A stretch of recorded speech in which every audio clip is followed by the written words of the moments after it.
Hello, ನಮಸ್ಕಾರ ಎಲ್ಲರಿಗೂ. Welcome back to Chaitra's kitchen. ಹೆಂಗೂ ಯುಗಾದಿಗೆ ಇವಾಗ ಮಾವಿನಕಾಯಿ ತಂದೆ ತರ್ತೀವಲ್ವ, ಸೊ ಅದಕ್ಕೆ ಒಂದು 4 ಉಳಿಸ್ಕೊಂಡಿದ್ದೆ. ಅದರಲ್ಲಿ ಉಪ್ಪಿನಕಾಯಿ ಹಾಕೋಣ ಅಂದ್ಬಿಟ್ಟು ಉಪ್ಪಿನಕಾಯಿಗೆ ರೆಡಿ ಮಾಡ್ತೇನೆ, ಎಲ್ಲ ಹೆಚ್ಕೊಂಡು ಕ್ಲೀನಾಗಿ. ಸೊ ಇದಕ್ಕೆ ಕಲ್ಲುಪ್ಪೆ ಹಾಕಬೇಕು. ಕಲ್ಲುಪ್ಪು ಹಾಕಿ ಒಂದೆರಡು ದಿವಸ ಬಿಟ್ಟು ಆಮೇಲೆ ಖಾರ ಹಾಕೋಣ ಅಂದ್ಬಿಟ್ಟು ಇಲ್ಲಿ ಖಾರನೂ ಹಾಗೆ ಹುರ್ಕೊತಾ ಇದ್ದೀನಿ. ಈಗಂತೂ ಮಾವಿನಕಾಯಿ ಉಪ್ಪಿನಕಾಯಿ ಅಂದರೆ ಯಾರಿಗಿಷ್ಟ ಆಗಲ್ಲ ಹೇಳಿ. ನನಗಂತೂ ತುಂಬಾ ಇಷ್ಟ ಮಾವಿನಕಾಯಿ ಉಪ್ಪಿನಕಾಯಿ. ಸೊ ಫಸ್ಟ್ ಮಾವಿನಕಾಯಿ ತಂದರೆ ನಾನು ಅದೇ ಕೆಲಸನೇ ಮಾಡೋದು. ಮಾವಿನಕಾಯಿ ಉಪ್ಪಿನಕಾಯಿ, ಚಿತ್ರಾನ್ನ ಎಲ್ಲದಕ್ಕೂ ರೆಡಿ ಮಾಡ್ಕೊತೀನಿ. ಈ ಪುಡಿನ ನಾವು ಚಿತ್ರಾನ್ನಕ್ಕೂ ಇದೇ ಪುಡಿನೇ ಯೂಸ್ ಮಾಡೋದು.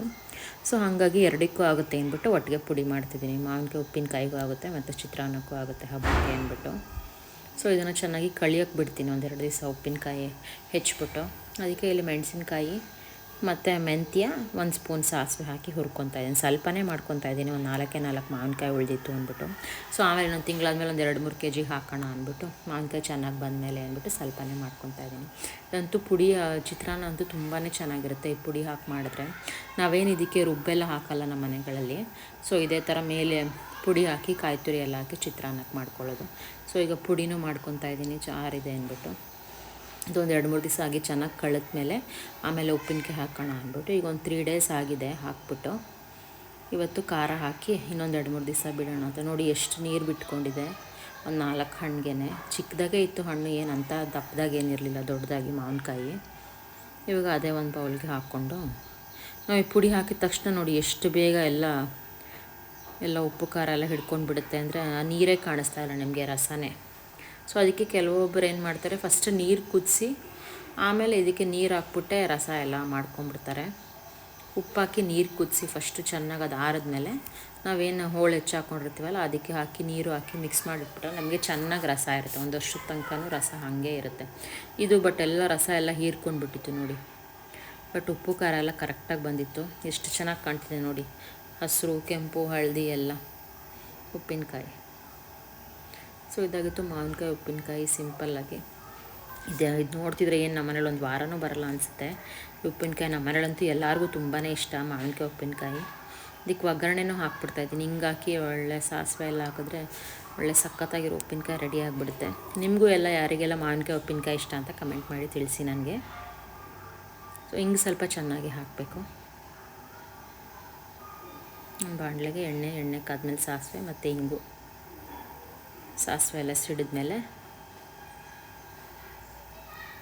ಇದು ಆರಿದ್ಮೇಲೆ ಸ್ವಲ್ಪ ಉಪ್ಪಿನಕಾಯಿಗೆ ಹಾಕ್ಕೊಂಡು ಮಿಕ್ಸ್ ಮಾಡಿಡ್ತೀನಿ. ಇದು ನಾನು ಖಾರ ಹಾಕು ಒಂದು 3 days ಬಿಡ್ತೀನಿ. ಆವಾಗ ಚೆನ್ನಾಗಿ ಉಪ್ಪು ಖಾರ ಹೊಂದ್ಕೊಂಡು ಎಲ್ಲ ಚೆನ್ನಾಗಿ ಕಳ್ತಿರುತ್ತೆ ಮಾವಿನಕಾಯಿ ಉಪ್ಪಿನಕಾಯಿ. ಈಗಂತೂ ತುಂಬ ಚೆನ್ನಾಗಿ ಬಂದಿತ್ತು ಉಪ್ಪಿನಕಾಯಿ ಈ ಸತಿ ಅಂತೂ. ಸೊ ನೆಕ್ಸ್ಟ್ ಮಂತ್ ಇನ್ನೊಂದು ಸತಿ ಸ್ವಲ್ಪ ಜಾಸ್ತಿ ಕ್ವಾಂಟಿಟಿಲಿ ಮಾಡಿದಾಗ ಇನ್ನೊಂದು ಸತಿ ವೀಡಿಯೋ ಮಾಡ್ತೀನಿ. Thank you all. Hello, hi all, welcome back to Chaitra's kitchen. ಎಲ್ಲರೂ ಹೇಗಿದ್ದೀರಾ? ಇದು ಚೆನ್ನಾಗಿದ್ದೀರಾ ಅಂತ ಅಂದ್ಕೊತೀನಿ. ಇವತ್ತು ಮಂಗಳವಾರ ಬೆಳಿಗ್ಗೆ ಇದು ಬೇಗನೆ ಇದ್ದು ಸುಮಾರು ಇಲ್ಲಿ 6:30 ಆಗಿದೆ ಇವಾಗ. ಇಲ್ಲಿ ಹಪ್ಪಳ ಮಾಡೋಣ ಅಂತ ರೆಡಿ ಮಾಡ್ಕೊತೀನಿ. ಇವಾಗಂತೂ ಬಿಸಿಲು ಸಿಕ್ಕಾಪಟ್ಟೆ ಇರುತ್ತೆ. ಸೊ 2 ದಿವಸ ನಿಮಗೆ ಹಪ್ಪಳ ಆಗುತ್ತೆ. ತುಂಬ ಈಸಿಯಾಗಿ ಹೇಗೆ ಮಾಡ್ಕೊಳ್ಳೋದು ಅಂತ ಅವಲಕ್ಕಿ ಹಪ್ಪಳ ಮಾಡಿ ತೋರಿಸ್ತಾ ಇದ್ದೀನಿ. ಬನ್ನಿ ನೋಡೋಣ ಹೇಗೆ ಮಾಡ್ತೀನಿ ಅಂತ. ಹರೇ ಶ್ರೀ ಗ್ಯಾಸ್. ಈಗ ಫಸ್ಟ್ ಇಲ್ಲಿ ಗ್ಯಾಸ್ ಹಚ್ಕೊಂಡು ಒಂದು 5 ಲೋಟ ಆಗೋಷ್ಟು ನೀರು ಹಾಕ್ಕೊತಾ ಇದ್ದೀನಿ. ಈ ಲೋಟದ ಅಳತೆಯಲ್ಲಿ ಅವಲಕ್ಕಿ ತೊಗೊಂಡಿದ್ದೀನಿ. ಒಂದು ಲೋಟದ ಮೇಲೆ 1 ಹಿಡಿಯಷ್ಟು ಅವಲಕ್ಕಿ ತೊಗೊಂಡಿದ್ದೀನಿ. ಸೊ ಇದರಲ್ಲಿ ಇವಾಗ 5 ಲೋಟ, 5-5.25 ಆಗ್ಬೋದು. ಫಸ್ಟ್ ಇಲ್ಲಿ ನೀರು ಕಾಯಕ್ಕೆ ಇಟ್ಕೊಂಡ್ಬಿಡೋಣ. ನಾನಿಲ್ಲಿ ಕುಕ್ಕರೇ ತೊಗೊಂಡ್ಬಿಟ್ಟಿದ್ದೀನಿ. ನೀವು ಬೇಕಾದ್ರೆ ದಪ್ಪ ತೆಳ್ಳದ ಪಾತ್ರೆನೂ ತೊಗೋಬೋದು. ಈಗ ಇಲ್ಲಿ ನೀರು ಕುದಿಯೋಕ್ಕೆ ಬಿಡ್ತಾ ಇದ್ದೀನಿ. ಫಸ್ಟು ಒಂದು ಕುಕ್ಕರಲ್ಲೇ ಮಾಡ್ಕೊತಾ ಇದ್ದೀನಿ ನಾನಿಲ್ಲಿ 1-1.5 ಲೋಟ ಅವಲಕ್ಕಿ ತೊಗೊಂಡಿದ್ರೆ ನಮಗೆ 1 ಲೋಟದಷ್ಟು ಅವಲಕ್ಕಿ ಪುಡಿ ಆಗುತ್ತೆ. ಅದನ್ನು ಮಿಕ್ಸಿಗೆ ಹಾಕಿ ಚೆನ್ನಾಗಿ ಫೈನ್ ಪುಡಿ ಮಾಡ್ಕೋಬೇಕು. ನಂದೊಂದು ಸ್ವಲ್ಪ ಅಷ್ಟು ಫೈನ್ ಪುಡಿ ಆಗಿರಲಿಲ್ಲ. ರುಚಿಗೆ ತಕ್ಕಷ್ಟು ಉಪ್ಪು ಆ್ಯಕ್ಚುಲಿ ಒಂಚೂರು ಕಡಿಮೆನೇ ಹಾಕೋಬೇಕು ಹಪ್ಪಳಗೆ, ಯಾಕೆಂದರೆ ಆರಿದ್ಮೇಲೆ ನಾವು ಕರೆದ್ಮೇಲೆ ಇನ್ನೂ ಜಾಸ್ತಿ ಉಪ್ಪಾಗ್ಬಿಡುತ್ತೆ. ಯಾಕೆಂದ್ರೆ ನನಗೆ ಇದೊಂದು ಸತಿ ಎಕ್ಸ್ಪೀರಿಯೆನ್ಸ್ ಆಗಿತ್ತು, ಸ್ವಲ್ಪ ಉಪ್ಪು ಜಾಸ್ತಿನೇ ಆಗಿತ್ತು ಒಂದು ಸತಿ ಲಾಸ್ಟ್ ಟೈಮ್ ಮಾಡಿದಾಗ. ಸೊ ಅದಕ್ಕೆ ಇವಾಗ ಸ್ವಲ್ಪ ನೋಡ್ಕೊಂಡು ಹಾಕೋಣ ಅಂತ ಉಪ್ಪು ಕಡಿಮೆನೇ ಹಾಕಿದ್ದೀನಿ. ಮತ್ತು ಹಿಂಗು ಅದಕ್ಕೆ ನಿಂಬೆಹಣ್ಣು ಹಾಕಿದ್ರೂ ಚೆನ್ನಾಗಿರುತ್ತೆ. ನಿಂಬೆಹಣ್ಣು ಹಾಕಿದ್ರೆ ಒಂಥರ ಟೇಸ್ಟು ಸ್ವಲ್ಪ ಹುಳಿಯಾಗಿ ಬರುತ್ತೆ.